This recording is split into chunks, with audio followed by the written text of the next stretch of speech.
filmagem. Só aparece naquela ali? Eu lembro que eu vi o colete do colega assim, bem atrás, escrito de pó. Isso. E aí aquilo ali deve ter dado um pouco mais de tensão, né? Momentos Pra antes, família, eu digo, né? sim. Momentos antes, o bom que foi divulgado depois, né? Momentos antes daquele momento das vítimas, já tinha tido um tiroteio, né? Uma troca de tiros lá em cima, que foi a hora que todos os policiais de todas as forças começaram a descer. E aí, nessa descida, foi a hora que os policiais penais de Goiás, né? O P2, os de a Paisana, estavam Uhum. lá, eles que encontraram, deram de frente com o Lázaro, e acabou acontecendo mais troca de tiros.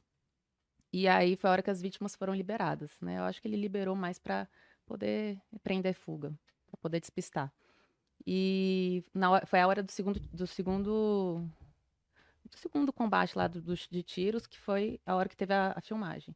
A segunda ou terceira vez? Perdão, terceira vez de conflito lá. Aí vieram as vítimas, ele estava continuando alvejando, mesmo fugindo. E aí as vítimas vindo. Aí foi na hora que aconteceu a filmagem, mas a filmagem não era para filmar o tiro, né? Era para falar, as vítimas estão bem, e avisar pro pessoal do QG, né? O pessoal Não, lá. até porque a filmagem, ela é um aliado do colega, do policial que tá ali, porque são provas também, né? Sim. Então, é, teve até uma crítica, né, que o colega fez uma selfie e tal. Algum Ah, colega fez. foi. Teve, mas não era da nossa categoria, né? Era Sim, de outra polícia. Mas teve essa. Todo mundo vai criticar. Se você não tira foto, não filma, criticam. Se tira, vai criticar, enfim. é. Mas é importante que tenha essa divulgação. O povo estava em casa aflito, queria saber o que estava acontecendo também, né? E anteriormente a isso, das vítimas, foi a hora que um policial foi alvejado no rosto, né? E ele, o pessoal, acho que foi até o pessoal da DPOI, que é a policial penal aqui do DF, fez o curativo. Salvo engano, foram eles. Que a gente encontrou depois as gases lá no chão e tal. Ele tinha sido alvejado antes de resgatar as vítimas. Aí resgatou as vítimas quase em seguida, assim. É porque aparecia várias informações assim distorcidas e essa aí eu lembro que saiu aqui e aí eu já estava no Rio. Eu saí daqui, tinha acontecido, aí eu cheguei no Rio, não falava em nada no jornal, Não, nenhuma, tava uma coisa bem não local. falou no Fantástico, sei lá, tava muito muito aqui, né? Uhum. Aí quando começou a chegar, falou: "Ah, teve um tiroteio, teve um policial baleado e tal". Na mídia chegou a sair que o cara tinha morrido. O policial, né? É. Então, e lá era ruim até para passar informação, seja para mídia ou entre a gente. O celular não pegava de jeito nenhum. Você podia ter a melhor operadora, não pegava. Wi-Fi, o que eles tinham lá, né, os moradores, era Wi-Fi, que também não pegava 100%. E nem os HTs, que são os nossos radiocomunicadores, também não pegavam. Então, pegava às vezes uma frequência aqui, andava 100 metros e já não pegava. E eu lembro que só tinha um HT que estava pegando e conseguia contato com a base. Uhum. Então, esse HT estava salvando. Era o único, assim, que respondia quase por todo mundo ali. E foi na hora que a gente escutou, policial alvejado. Ó, até arrepio, porque eu lembro. E ali todo mundo ficou preocupado, porque muitos tinham a visão da onde tinha sido.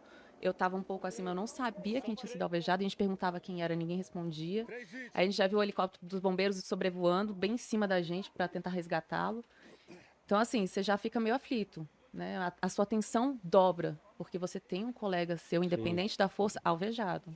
E você não sabe qual é o estado. Quem está ali do lado sabe mais ou menos, mas quem está longe e está caminhando ainda para encontrar, não sabe. Então bate um desespero. Você fala, cara, eu tenho que avançar, eu tenho que chegar até esse colega para salvá-lo, ajudá-lo, sei lá. E tinha muita coisa assim, o cara é mateiro, o cara se esconde, Sim, e ninguém realmente ele acha. E era. uma tensão, né, também Sim. disso. Você olhava assim, é porque o pessoal, como é que não achou ele? Tantos mil policiais lá. Lá era um mato muito fechado, as plantas, né, faziam como se fosse uma cachoeira, assim, uma cortina fechada. Você não ia ver ninguém, nada nem ninguém. Não tinha como. Eu lembro que alguns policiais adentraram assim no milharal que tinha, uns mics, né, os policiais militares entraram assim, e a gente perdeu eles de vista dentro do milharal. Não tem como se achar. A gente não segue pra lá, a gente vai seguir pra cá. Foi dividindo as equipes. A gente não via ninguém. Sem rádio? Sem rádio. Então, assim, você fica, cara, cuidado, cuidado, cuidado, porque pode atirar em algum colega. Você não tá vendo quem é, por que que tá movimentando. Então, tinha que ter muita cautela, principalmente para não alvejar um colega. Né? Então, e tinha muitos macaquinhos passando nas árvores, então você podia confundir, né, com algum barulho de alguma pessoa passando. O Lázaro, ele tinha a expertise de subir em árvores e ele observava, de fato, as pessoas pelas árvores, como ele mesmo já fez o depoimento lá na época da Bahia, que ele ficou foragido. Então, você olhava para o chão, olhava para o meio, olhava para cima e falava, cara, onde está esse cara? E, de fato, teve uma hora que as vítimas falaram que nós passamos e nós não vimos ele. E ele tava com todas as E ele vítimas. estava ali, Quais vítimas? com as vítimas. O helicóptero passando e ele todo escondido, camuflado mesmo. E assim, ele estava usando roupa camuflada, onde ele ia, né, nas fazendas, ele ia pegando as roupas. E lá tem muita roupa camuflada, tem calça tática, preta, aquela cor areia, caque. Então ele ia se camuflando no meio do mato. Assim como nós também fazíamos, ele fazia. Só que ele planejou, né? É. Ele Ele tinha- era sangue frio. Pelas atitudes dele, ele estava bem sangue frio. Pelas atitudes, né? Não vou falar do passado, nem nada. Do que ele estava planejando ali. É, de tudo, né? Inclusive do passado, né? Da É. ficha dele, dos casos dele. Exato. E teve uma parte que ele. Aí também não sei como é que foi essa informação que chegou na TV, que ele entrou numa fazenda, aí o fazendeiro deu tiro nele, ele saiu. É, né? Assim, o Vai, Lázaro, ele tava em todos os lugares ao mesmo tempo ali. vai aparecendo contos, né? Cara, a gente tava ali, de repente, na base, aí passava algum informe, a gente corria pra um lugar. Aí chegava lá nesse lugar, ao mesmo tempo mandava um rádio pra gente, não, agora tem tal lugar, gente. Olha, o cara rodou 25 quilômetros a pé sozinho? Como assim? O cara tem rodinhas? Tem Sim. carro? Porque era muito rápido. Você tava aqui, de repente tinha um informe aqui, tinha um outro informe em outra cidade, tinha até informe que ele tava no Espírito Santo. Você falava, "Ué, o cara tá andando a pé assim, desse jeito? Fácil? Pegando ônibus e ninguém fala nada?" Mas, lógico, tinha muita gente ajudando ele, né? Já foi visto isso nas investigações aí, a Polícia Civil do Goiás, as investigações que abriram, que tinha muita gente ajudando, né? Fazendeiro, caseiro, não sei o quê, família. Então, fica difícil você trabalhar atrás de uma pessoa que está tendo ajuda de várias outras para escondê-lo. Fica muito difícil trabalhar dessa forma. E os outros que acham que qualquer barulho que acontece do lado de fora de Era o casa Lázaro. é o Lázaro. Às vezes era um cachorro passando, um gado. Sim. Barulho faz. Lá à noite é silêncio. E qualquer barulho, eles achavam que era o Lázaro. E não era. Às vezes era só um bicho do mato. É o pavô, né, cara? É o pavor. E eu não tiro a razão da família lá, porque lá era muito uma cidade pacata, calma. Qual era a cidade? Começou em Cocalzinho. Cocalzinho. Não, Edilândia, depois Cocalzinho e ficou ali, naqueles arredores ali. E Tanto que é muito pra mato, cidade. muita Muito. fazenda. Muito. E, só um minuto. E o informe que a gente tinha é que ele já tinha trabalhado por ali, né? Por alguns anos. Então ele sabia onde ele andava, ele sabia as fazendas que ele ia, ele conhecia muita gente na cidade.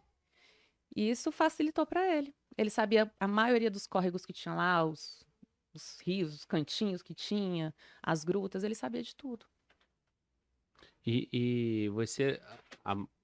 As polícias não estão operando nesse terreno, né? Não. Não é comum, né? Não. Então você.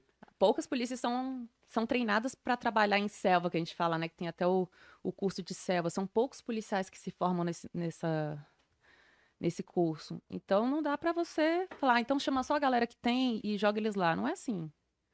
É por isso que teve toda uma cooperação entre as equipes, entre as categorias, porque cada um sabia de um pouquinho. Cada um foi colaborando do jeito que podia. E era na cega, muitas Não, e vezes. até para ocupar o terreno também, precisa povoar com gente, né? Muito. Com muita gente. Pô, uma fazenda lá, sei lá quantos hectares eram lá, você tinha que rodar a fazenda inteira com as outras fazendas em volta. Uma caminhada. Caminhada.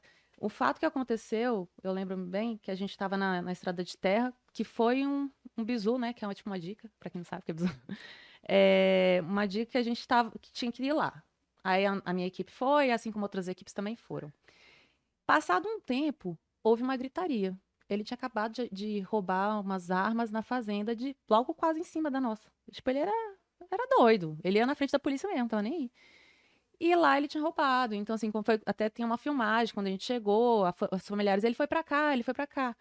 Só que assim, como é que vocês não conseguem correr? Gente, a gente tá carregando um trambolho de uma arma longa, com cinto, com colete, com um monte de parafernália em cima da gente. Não é fácil. Tem muita gente lá que carregava mais de 15 quilos. Você correr atrás de um cara que tá carregando só uma mochilinha?